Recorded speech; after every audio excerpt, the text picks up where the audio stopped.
नमस्कार, एक बार बहुत स्वागत है आप सभी लोगों का हमारे समृद्धि आईएएस के यूट्यूब चैनल पर और अब की बार मेंस पार सीरीज में, जिसके तहत आज हम जो है जीएस प्रश्न पत्र 5 से प्रश्न कराने वाले हैं। और आज का जो हमारा प्रश्न है कि उत्तर प्रदेश की प्रशासनिक व्यवस्था की समस्याओं व सुधारों पर एक आलोचनात्मक टिप्पणी करिए। 12 अंक का प्रश्न है और चूंकि 12 अंक के प्रश्न में इसी तरीके के प्रश्न बनते भी हैं कि मतलब आपको प्रशासनिक व्यवस्था की समस्या प्लस सुधार दोनों पे जो है वो आलोचनात्मक टिप्पणी करनी है। तो आइए प्रश्न को देखते हैं कि इसको कैसे लिखना है। और यूपी स्पेशल से पेपर है और यूपी स्पेशल आप सभी जानते होंगे, जो यूपी मेंस है उसका जो जीएस पेपर 5 और 6 जो है वो इसी को लेकर के समर्पित पेपर है। और यहाँ हम उन बच्चों से कहेंगे कि इस पेपर को तो बहुत गंभीरता से लीजिएगा, क्योंकि यहाँ क्या है, यहाँ आपकी लापरवाही जो है वो आपके उत्तर में जो है मार्कशीट में बहुत ज़्यादा जो है अंतर क्रिएट कर देगी अंकों में। मैं अभी चूँकि पिछली बार ही आया था, तो पिछली बार के जो मार्कशीट जारी हुए तो उसमें मैंने बहुत से स्टूडेंटों को देखा कि जो थोड़ा सा यूपी ओरिएंटेड होकर के लिखे, यूपी को टारगेट करके थोड़ा सा उन्होंने प्रयास किया, वो काफ़ी अच्छा पाए, मतलब इजीली 100 प्लस चले गए। नहीं तो जो अच्छे बच्चे जिनका 1, 2, 3, 4 में काफ़ी अच्छा नंबर रहा वो फेल कर गए। क्यों फेल कर गए? क्योंकि उन्होंने जीएस 5 और 6 को बहुत हल्के में ले लिया। और यूपी के बच्चों ने कि उनको लगा कि भाई हमारा तो प्रदेश है और यहाँ की राजनीति, यहाँ की ज्योग्राफी, इकोनॉमी, कला, संस्कृत क्या हम नहीं जानते हैं। लेकिन वो इस गलतफहमी में थे कि भाई एक जानना होता है, एक टू द पॉइंट जानना होता है, और आपको लिखना क्या है, टू द पॉइंट। जब तक आप कोई दावा, आप वहाँ तो आप चीज़ों तो जान रहे हैं, लेकिन आप जब तक उसका प्रमाण नहीं देंगे, तथ्य नहीं देंगे, तर्क नहीं देंगे, तब तक अंक नहीं पाएंगे। क्योंकि यहाँ जो प्रतिस्पर्धा है मुख्य परीक्षा की, तो उसमें क्या है कि क्रीम बच्चों के बीच प्रतिस्पर्धा होती है। मतलब वो पीटी पास किए हुए बच्चे होते हैं, मतलब वो काफ़ी फैक्चुअल संपन्न होते हैं। तो ऐसी स्थिति में अगर आप बहुत अच्छा एफर्ट नहीं करेंगे तो मुख्य परीक्षा में तो फेल होना तय है। तो अच्छा एफर्ट कैसे हो सकता है कि आप जो है खूब ज़्यादा आंसर राइटिंग करिए। तो चलिए थोड़ा सा आप बताइए उत्तर प्रदेश की स्थिति के बारे में, और यही आपकी भूमिका का पार्ट हो गया कि किसी भी राज्य व्यवस्था का सबसे महत्वपूर्ण अंग जो होता है उसकी प्रशासनिक व्यवस्था होती है, जिसके द्वारा राज्य अपने लोक कल्याणकारी कार्यों को संचालित करता है, अपनी नीतियों, कार्यक्रमों, योजनाओं को तृणमूल स्तर तक पहुंचाने का जो है वो कार्य करता है। उत्तर प्रदेश जैसे बड़े राज्य जिसमें करीब 25 करोड़, अभी 24 करोड़ वाला डाटा तो पुराना हो गया है, आप 25 करोड़ मान के चलिए जो आबादी है, 25 करोड़ लोग निवास करते हैं। उनकी सुरक्षा, स्वतंत्रता एवं आर्थिक उन्नति के लिए प्रशासन जो है वो सदैव तत्पर रहता है। मतलब 25 करोड़ आबादी की स्थिति तभी बेहतर हो सकती है जब यहाँ की प्रशासनिक व्यवस्था काफ़ी जो है वो सुदृढ़ हो, और वही आप जो है अपनी भूमिका में बता रहे हैं। हालांकि वर्तमान समय में प्रशासन को लेकर के गंभीर समस्याएं भी उत्पन्न हो रही हैं। मतलब अगर प्रशासन को लेकर के गंभीर समस्याएं हैं, मतलब चुनौतियां हैं, तो उन चुनौतियों को अब जो है आप पॉइंट बताइए। तो सबसे पहली चुनौती क्या है कि बड़ा प्रदेश है, बड़ी आबादी है। अब सोचिए कि उत्तर प्रदेश इतना बड़ा है कि अगर आप गाजियाबाद से और मुगल सराय तक की यात्रा करेंगे तो कम से कम जो फास्ट ट्रेनें होंगी वो भी 12 घंटा लगा देंगी इसको चलने में। और एक बड़ा भूभाग है और सबसे बड़ी चीज़ एक बहुत बड़ी आबादी है। तो ऐसी स्थिति में यहाँ की जो प्रशासनिक व्यवस्था को नियंत्रित करना ये एक अपने आप में बहुत बड़ी चुनौती है। तो सबसे पहला पॉइंट तो आप यही बता रहे हैं, और वो भी तब जब इसकी जो भाई हमारी जो एक अंतर्राष्ट्रीय सीमा लगती है नेपाल के साथ लगती है, फिर हमारा जो पड़ोसी देश बिहार है वो भी काफ़ी डिस्टर्ब प्रदेश रहा है अतीत में, तो वहाँ से भी बहुत आपराधिक घटनाएं होती रहती थी। और तो ऐसी स्थिति में जो है मतलब बहुत ज़्यादा चुनौतियों का सामना उत्तर प्रदेश को करना पड़ रहा है। फिर प्रशासन तंत्र में बढ़ती लाल फीताशाही, जिसकी तैयारी आप कर रहे हैं, जो आप बनना चाहते हैं, तो वहाँ क्या है कि भाई आप क्यों बनना चाहते हैं। तो बहुत से बच्चों का एक हिडन मोटिव तो यही होगा कि जाएंगे, खूब भौकाल रहेगा, खूब पैसा कमा लेंगे, बहुत अच्छी लाइफस्टाइल हो जाएगी और सब पे जो है एक तरीके से रोब जमाने का मौका मिलेगा। मतलब वही कि अफसरशाही वाली जो एक मानसिकता होती है। लेकिन वाकई में आपको इस मानसिकता से काम नहीं करना। और यदि आप इस समय काम करेंगे, क्योंकि ये जो लाल फीता शाही वाला जो कॉन्सेप्ट था वो बेसिकली औपनिवेशिक शासन तक ठीक था।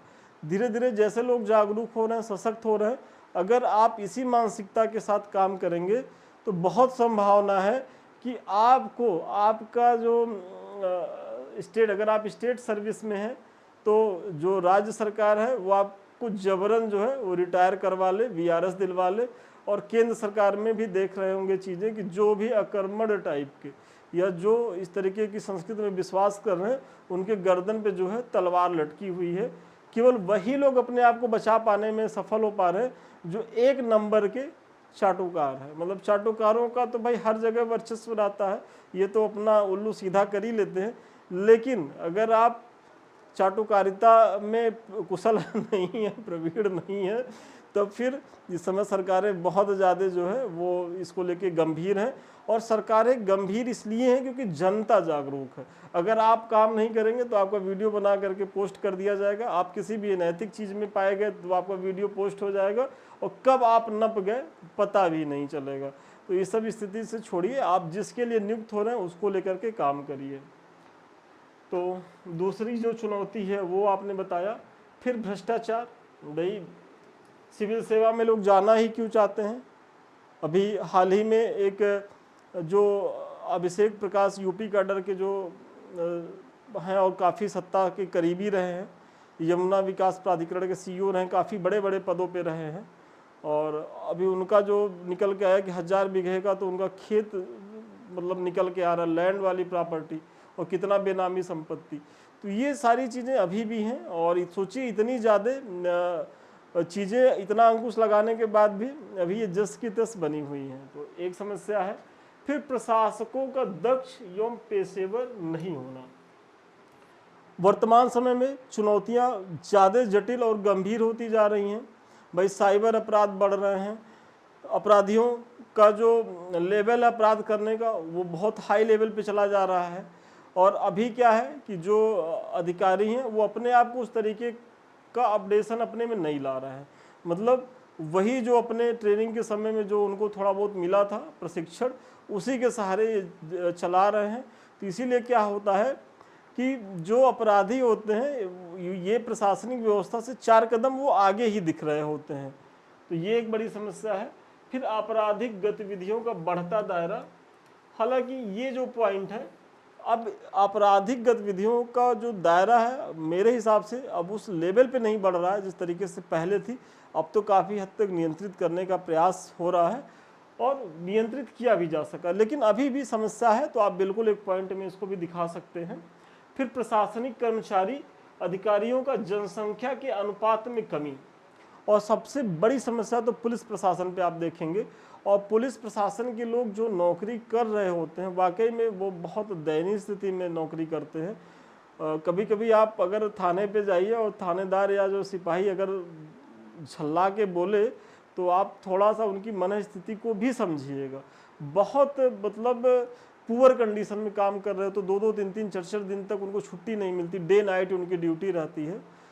तो ये तो एक पक्ष है। दूसरा पक्ष है कि गलती भी करते हैं, वही है कि जो नौकरशाही वाली जो प्रवृत्ति है, मतलब लाल फीता शाही वाली, खुद को बॉस मानने वाली प्रवृत्ति, तो वो भी है। लेकिन दोनों चीज़ें हैं, मिली जुली हैं, तो आप इसको भी दीजिए। फिर जनता एवं प्रशासन में समन्वय का अभाव। और ये समन्वय क्यों नहीं है? क्योंकि जब आप जनता के सेवक न समझ के जनता का जब मालिक आप बनने लगेंगे तो समन्वय तो स्थापित होगा ही नहीं। और प्रशासनिक अधिकारियों के साथ ये बड़ी समस्या रहती है, क्योंकि वो अभी भी जो औपनिवेशिक मानसिकता थी कि भाई अगर कलेक्टर साहब आ रहे हैं तो वो इतना बड़ा पद हो जाता था उस समय के लिए कि जनता डर के मारे जा ही नहीं पाती थी, जो कि कायदे से वो जनता की सेवा के लिए नियुक्त होते हैं।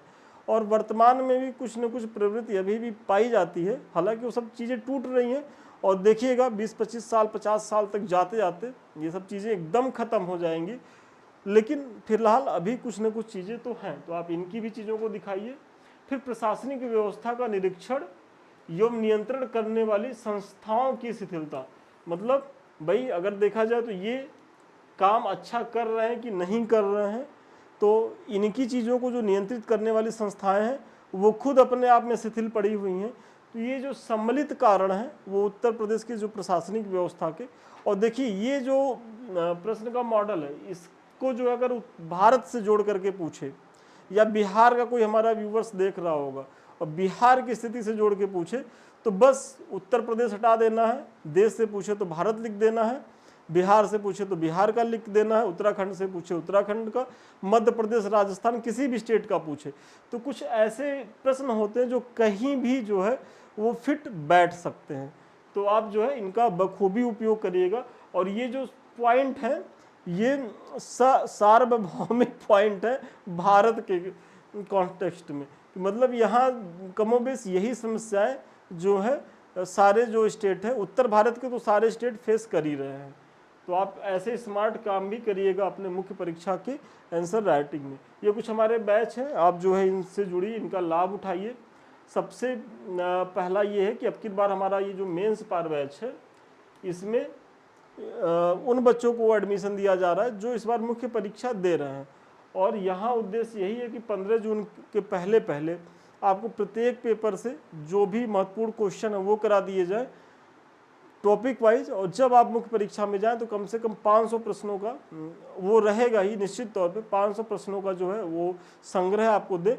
और यदि आप कायदे से उतना भी रिवीजन करके चले जाइए तो बहुत अच्छी स्थिति में मुख्य परीक्षा में रहेंगे। दूसरा जो हमारा बैच है शून्य से शिखर बैच, ये 25 अप्रैल से शुरू हो रहा है, या हो सकता है जब आपको वीडियो मिले तो शुरू हो चुका हो, तो इससे जुड़िएगा। और ये उन बच्चों के लिए है कि जो 2025 या आगे की पीसीएस परीक्षाओं को लेकर के गंभीर हैं, क्योंकि ये फाउंडेशन बैच है। और इसमें भी देखिए प्रक्रिया वही रहेगी, आपको प्रश्न दिया जाएगा, आप प्रश्न लिख के भेजेंगे, आपकी उत्तर का जो है मूल्यांकन होगा और जो कमी रहेगी वो बताई जाएगी, फिर मॉडल आंसर दिया जाएगा। लेकिन यहाँ क्या है कि एक दिन में यहाँ करीब आपको 8 प्रश्न मिल जाएंगे, और यहाँ क्या है कि 2, अगर बहुत ज़्यादा बच्चा कहेगा तो 4 दे देंगे। अब कोई बहुत उत्साही बच्चा रहेगा तो कितना भी लिखे तो वो इस बैच में आ जाए, एक ही महीने में सारा लिख डाले वो तो और बढ़िया है। लेकिन जनरली यदि आपके पास समय है तो मुख्य परीक्षा आराम से करने की चीज़ें होती हैं, क्योंकि अगर आप एक ही दिन में 10-10 20-20 आंसर राइटिंग करेंगे वो तब आप कर पाएंगे कि जब पीछे से आप 1 साल की प्रैक्टिस किए हुए हो, तब तो आप लास्ट मोमेंट में कर पाएंगे। लेकिन स्टार्टिंग में ही तो वो नहीं हो पाएगा, आपकी क्वालिटी गिरेगी, आप चीज़ों को पढ़ भी नहीं पाएंगे। तो अभी ज़रूरत क्या है कि अपने ज्ञान को बढ़ाने की, तो इसीलिए यहाँ डेली आपको 2-2 प्रश्न दिया जाएगा, या बहुत कहेंगे तो 4 प्रश्न दे देंगे कि आप 4 प्रश्न 24 घंटे में खूब बढ़िया से टॉपिक को पढ़ करके लिख के भेजिए। और इस तरीके से जो है आपका मूल्यांकन हो जाएगा, जो भी कमी रहेगी वो बताई जाएगी, और फिर जो है मॉडल आंसर भी दिया जाएगा। और ये प्रत्येक पेपर से प्रत्येक टॉपिक से कराया जाएगा, ऐसा नहीं है कि कुछ भी छूटेगा यहाँ। चलिए अगला देखते हैं कि प्रशासनिक व्यवस्था में सुधार के प्रयास। देखिए अब तो आप पीछे जो है जो कमियां थी उसको तो बता दिया कि भाई कमियां क्या थी, तो अब इन कमियों में जो सुधार कर लिया जाए तो वो बताना है। और सबसे पहला सुधार, चूंकि उत्तर प्रदेश जनसंख्या के आधार पर देश का सबसे बड़ा और भौगोलिक स्थिति के अनुसार जो चौथा बड़ा राज्य है, अतः इतने बड़े भूभाग एवं जनसंख्या तक प्रशासन की पहुंच सुनिश्चित करने के लिए उसी अनुपात में जो है प्रशासनिक अधिकारियों एवं कर्मचारियों की नियुक्ति करने का प्रयास जो है प्रदेश सरकार तेजी से कर रही है। और आप देख रहे होंगे कि योगी जी जब कभी कभी समीक्षा बैठक लेते हैं तो वो बहुत हार्डली निर्देश भी देते हैं कि जो है जितनी भी रिक्तियां हैं उसको जो है त्वरित तरीके से भरा जाए लेकिन सिक्के का दूसरा पहलू ये है कि उनकी घोषणाओं को जो तथाकथित चयन आयोग है वो बहुत गंभीरता से लेते नहीं हैं। मुखिया तो परेशान है, लेकिन अब उनके परेशान होने से क्या होगा। आज देख लीजिए यूपी SSS का क्या हाल है, यूपी कमीशन जिसकी आप तैयारी कर रहे हैं मतलब आरओ की वैकेंसी कब होनी चाहिए थी, अब तक तो यहाँ के बच्चे ज्वाइन कर लिए तो नौकरी पा गए होते, पीसीएस कितना लेट हो रहा है। तो कंडीशन खराब है। और रोजगार के मामले में तो वाकई में चाहे प्रदेश सरकार हो या केंद्र सरकार हो, वो मतलब शोचनीय स्थिति में है, दयनीय स्थिति में। तो युवाओं का भविष्य तो अधर में कर ही दिए हैं। तो ये चीज़ें हैं। अब चूंकि यहाँ आपको मुख्य परीक्षा में लिखना है तो आप ये दे दीजिए, क्योंकि योगी जी प्रयास तो कर ही रहे हैं, लेकिन रियली में ग्राउंड लेवल पे ऐसा कुछ नहीं है, समस्याएं हैं। फिर लाल फीताशाही एवं भ्रष्टाचार पर अंकुश लगाने के लिए भी प्रदेश सरकार जीरो टॉलरेंस की नीति अपना रही है, और इसमें लिप्त अधिकारियों एवं कर्मचारियों पर न केवल कठोर कार्रवाई की जा रही है, बल्कि इससे सृजित संपत्तियों को जो है वो जब्त भी किया जा रहा है, और ये अच्छा प्रयास है। आप देख रहे होंगे जो सबसे ज़्यादा भ्रष्टाचार से युक्त राज्य थे उत्तर प्रदेश, बिहार, झारखंड, तो बिहार सरकार भी इसको लेकर के बहुत ज़्यादा जो है वो सख्त है, और उत्तर प्रदेश की वर्तमान सरकार भी जो है वो बहुत सख्त है। अगर आप भ्रष्टाचार करते हुए पाए गए तो वाकई में दोनों स्टेट के जो मुखिया हैं वो एकदम नहीं टॉलरेट करते हैं। और अभी उसका ज्वलंत उदाहरण आप देख रहे होंगे कि अभिषेक प्रकाश जो है उनके बारे में, कि मतलब योगी जी के सबसे करीबी अधिकारियों में थे, लेकिन जैसे ही उनको लगा कि इस तरीके की चीज़ें हैं, 1 मिनट में ही उनको सस्पेंड किया गया, सारी कार्रवाई हुई। तो ये समस्याएं हैं, सरकार इसको लेकर के भी त्वरित काम कर रही है। और एक अच्छा प्रयास ये है कि सारी संपत्ति को जब्त करिए और उस पर जो है अस्पताल बनवा दीजिए, विद्यालय खुलवा दीजिए, वृद्धाश्रम खुलवा दीजिए, या अभिषेक प्रकाश जी का ही जो फार्म हाउस मिला है तो क्यों ना उसको जो है जंगल सफारी में तब्दील कर दिया जाए। 1000 बीघा तो बहुत होता है, तो इस तरीके का कुछ प्रयास हो सकता है। तो आप इसका भी उदाहरण देंगे। फिर वर्तमान में प्रशासकों के समक्ष सबसे बड़ी समस्या अपराध के बदलते चरित्र को लेकर के है, जैसे साइबर क्राइम, संगठित एवं पेशेवर अपराध। इस दिशा में बेहतर प्रयास करने के लिए उत्तर प्रदेश सरकार ने यूपीएसटीएफ एवं उत्तर प्रदेश विशेष सुरक्षा बल यूपीएसएसएफ की जो है वो स्थापना की है। साथ ही साथ साइबर क्राइम से निपटने के लिए साइबर थानों का जो है वो निर्माण करवाया है। मतलब अगर चुनौतियों में मैंने बताया ना कि अपराध की जो प्रकृति है वो बदल रही है, मतलब साइबर अपराध हो रहे हैं, और जो अपराध करने की जो मतलब तकनीक है वो बहुत एडवांस हो गई। तो ऐसी स्थिति में क्या है कि जो यूपीएसटीएफ का गठन हुआ है या यूपीएसएसएफ का जो गठन हुआ है वो इसी दिशा में, और साथ ही साथ प्रत्येक जिले में जो साइबर थानों का जो निर्माण किया जा रहा है, तो इसको लेकर के बहुत अच्छा इसके परिणाम भी निकल करके आ रहे हैं। तो आप इसका भी उदाहरण दीजिए। फिर प्रशासकों को दक्ष एवं पेशेवर बनाने के लिए प्रदेश सरकार समय समय पर उनके लिए प्रशिक्षण कार्यक्रम का जो है वो आयोजन कर रही है, जिसमें विशेषज्ञों द्वारा संबंधित समस्याओं से निपटने के लिए सुझाव दिए जाते हैं। अच्छा पहल है, क्योंकि भाई अगर प्रशासक जो हैं चूँकि वो ट्रेनिंग करने के बाद, भाई आप सोचिए अगर आज कोई डिप्टी एसपी बना और 20 साल पहले डिप्टी एसपी बना तो वर्तमान में वो किसी ज़िले का कप्तान होगा, और अब वो 20 साल पहले की जो ट्रेनिंग पाए हुए हैं, तो ऐसी स्थिति में तो इस समय वो जिला नहीं चला पाएगा। तो ज़रूरत है उसको अपडेट होने की, और वो अपडेट कहाँ से होगा? इसी के द्वारा होगा कि जो भी मतलब समस्याएं आ रही हैं, जो उस क्षेत्र के जो कुशल पेशेवर हैं उनके माध्यम से वर्कशॉप का आयोजन होता है, संगोष्ठियाँ आयोजित की जाती हैं, लोग जाते हैं, सीखते हैं, समझते हैं और फिर जो है काम को करते हैं। और ये प्रयास अमूमन हो रहा है वर्तमान में, तो इसमें और ज़्यादा जो है वो तेज़ी आई है। तो आप इसका भी उदाहरण दें।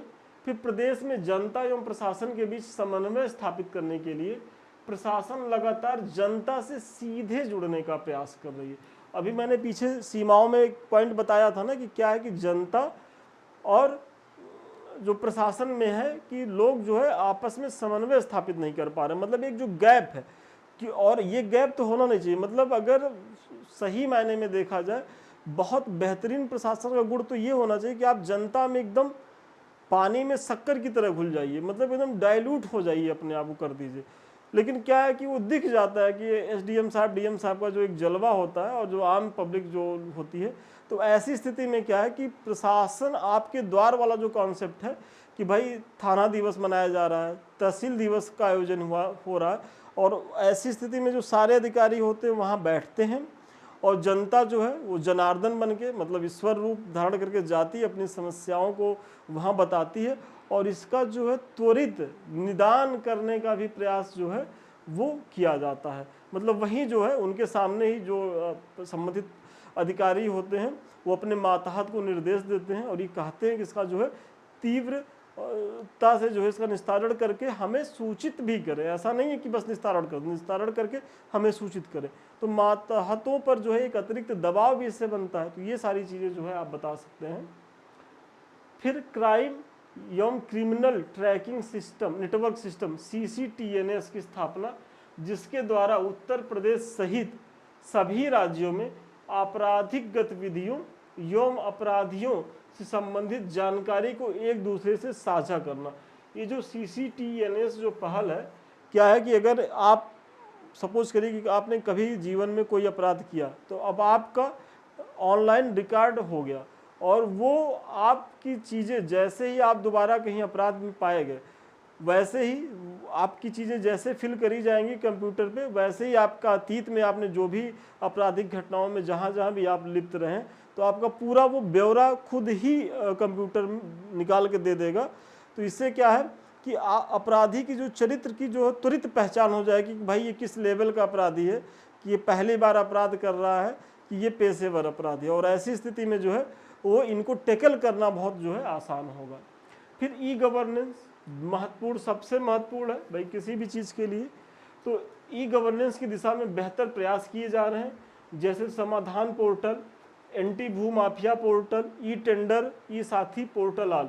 क्योंकि ये जो ई गवर्नेंस की प्रक्रिया है इसके तहत क्या है कि प्रशासनिक जो अधिकारी हैं उनको भी नियंत्रित करने का प्रयास हो रहा है, मतलब उनकी भी जवाबदेही तय कर दी गई है और जो ऊपर के अधिकारी हैं वो डायरेक्ट जो है ऑनलाइन जो है ट्रैक कर ले रहे हैं। या जो जैसे सपोज करिए कि हमारी कोई समस्या है, हम थाने पे गए और वहाँ चीज़ें मैंने एप्लीकेशन दिया सारी चीज़ें, तो अब वो ऑनलाइन चीज़ें हो गई। अब वो CO या जो SP होंगे, एडिशनल SP होंगे, वो भी उसको मॉनिटर कर सकते हैं। अगर थाने स्तर पे हमको 10 दिन 15 दिन 1 महीने में उस पर कुछ रिलीफ नहीं मिला तो हम उसको लेकर के आगे जा सकते हैं और कह सकते हैं सर अभी हमारी चीज़ें नई चीज़ें हो रही हैं, तो उस पर तुरंत एक्शन हो सकता है। तो ये सारी चीज़ें कैसे मतलब संभव हो सके, ई गवर्नेंस के माध्यम से। इसी तरीके से एंटी भू माफिया पोर्टल, मतलब उत्तर प्रदेश या बिहार में जो ज़मीनों का अतिक्रमण, हड़प लेना, ये जो सारी चीज़ें होती थी तो उसको भी नियंत्रित करने का प्रयास किया गया है। ई टेंडर प्रणाली, मतलब जो ठेके पट्टे दिए जाते थे उसमें भी अब क्या है कि सब ऑनलाइन चीज़ें हो रही हैं। अभी उत्तर प्रदेश सरकार ने जल्दी ही जो है आबकारी मतलब जो दुकानें हैं शराब की वो आवंटित की हैं इसी ई टेंडर प्रणाली के माध्यम से। वाकई में मतलब नीलामी के माध्यम से किया गया है, लॉटरी पद्धति से, और इतना फेयर तरीके से किया गया है कि मतलब अब क्या कहा जाए कि कोई जुगाड़ नहीं किसी का। मतलब जो आप उसका टोकन मनी है जमा करिए, आवेदन करिए और लॉटरी पद्धति से आपका निकलना है। तो अच्छा प्रयास है। हमारे जानकारी में बहुत अच्छे लोग हैं जिनका कोई सोर्स नहीं था, उनकी किस्मत थी, वो पा गए, अपना दुकान चला रहे हैं। तो ये सारी चीज़ें हैं। तो इस दिशा में सरकार जो है वो प्रयास कर रही है। तो चलिए आज के प्रश्न का उत्तर यहीं तक था और मुझे बहुत भरोसा है, चूँकि ये प्रश्न थोड़ा सा लंबा चला गया, 12 अंक का प्रश्न है, पॉइंट भी हम ज़्यादा दिए हैं। वो इसलिए दिए हैं कि मुख्य परीक्षा में होता क्या है कि बहुत ज़्यादा आप अगर नहीं पढ़ के जाएंगे तो इतना प्रेशर रहता है कि पॉइंट जल्दी जल्दी निकलता नहीं है। तो आपको थोड़ा सा यहाँ हम अतिरिक्त देते हैं ताकि जो है मुख्य परीक्षा में आप सहज बने रहें। तो अतिरिक्त लीजिए, थोड़ा सा डरिए मत। जब आप कमर कसी लिए हैं, मतलब जब नाव जो है समुद्र में या सरिता में डाल ही दिए हैं, तो फिर लहरों से डरना क्या, और लहरों से डर कर जो है वो नौका पार नहीं होती, कोशिश करने वालों की हार नहीं होती। तो इसलिए जब संघर्ष कर रहे हैं तो इतना तरीके से करिए, इतना मेहनत से करिए कि सफल होइए। चलिए, ये समृद्धि है, इसका हमारा टेलीग्राम है, आप लोग इससे जुड़िए क्योंकि यहाँ बहुत सी सूचनाएं आपको निःशुल्क दी जाती हैं हमारे टीम के द्वारा। जो भी चीज़ें पढ़ाई जाती है उसका PDF आपको मिल जाता है। तो ये एक ऐसा माध्यम है हमारे संस्थान का कि आप हमसे भी 24 घंटा यहाँ जुड़े रह सकते, क्योंकि यहाँ खुद हम ऑनर हैं, हम खुद देखते रहते हैं चीज़ें क्या कैसे चल रही हैं, या हमारे एडमिन्स कैसा जवाब दे रहे हैं किसी चीज़ का। यदि हमको लगता है तो मैं खुद उसमें पार्टिसिपेट करता हूँ। तो इससे आप लोग जुड़िए, इसका लाभ उठाइए। ये 2 हमारे चैनल्स हैं, यूट्यूब समृद्धि IAS का और संदीप मिश्रा ऑफिशियल। यदि अभी तक आप लोगों ने इसे सब्सक्राइब नहीं किया तो सब्सक्राइब करें, शेयर करें। ये आप ही के चैनल है और इसे आप ही को आगे बढ़ाना है। यदि आप हमारे किसी बैच से जुड़ना चाहते हो या हमसे बात करना चाहते हो तो 7303307507 पे आप संपर्क कर सकते हैं। तो चलिए आज के लिए इतना ही, पुनः मिलते हैं नए वीडियो में नए क्लास के साथ। तब तक के लिए धन्यवाद, शुभकामनाएं।